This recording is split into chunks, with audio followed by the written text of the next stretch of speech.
Just a few decades ago, 20% or more of children in Tanzania or Senegal were unlikely to see a fifth birthday. In the mid-1970s, just 5% of the children in developing countries received basic vaccines. As recently as 1988, there were 350,000 children paralyzed by polio. Malaria, meningitis, or pneumonia meant death for millions of people living in the poorest countries. Today, there is a major transformation occurring right before our eyes.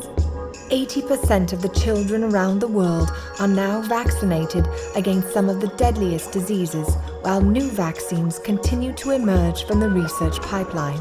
The world has seen a 25% reduction in deaths from malaria due to widening access to drugs, bed nets, and other tools. Maternal deaths have declined 34% since 1990. Polio is close to being eradicated, and new centers of expertise have arisen all over the world, ensuring that these solutions are sustained. How did this happen?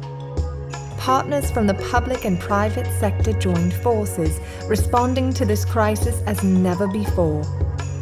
It took leadership, partnership, resources, and commitment from countries around the world, many of them from the EU. Here's an example. The vast majority of deaths from malaria occur in children under 5 years old. Yet until a few years ago, a medicine designed specifically for children did not exist.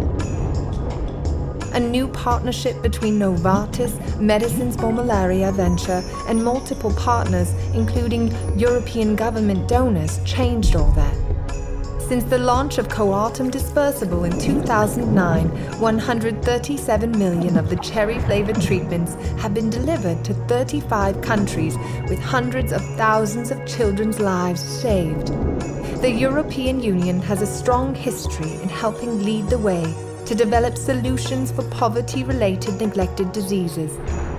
Of the 359 products in development, Europeans are involved in more than 40% of them.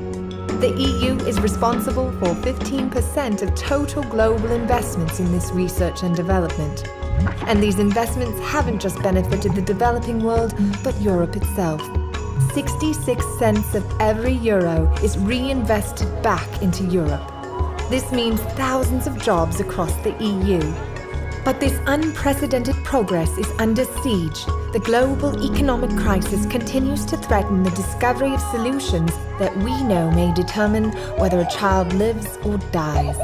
As the largest economy in the world, one that takes pride in collaboration and innovation, the EU can and must do more. EU funding for poverty-related neglected diseases research and development has delivered enormous health, economic, and societal benefits for both developing countries and for Europe. Let's build on this success and strive for more. Innovation, partnership, leadership. The evidence is in. All of us, working together, can save lives and create impact.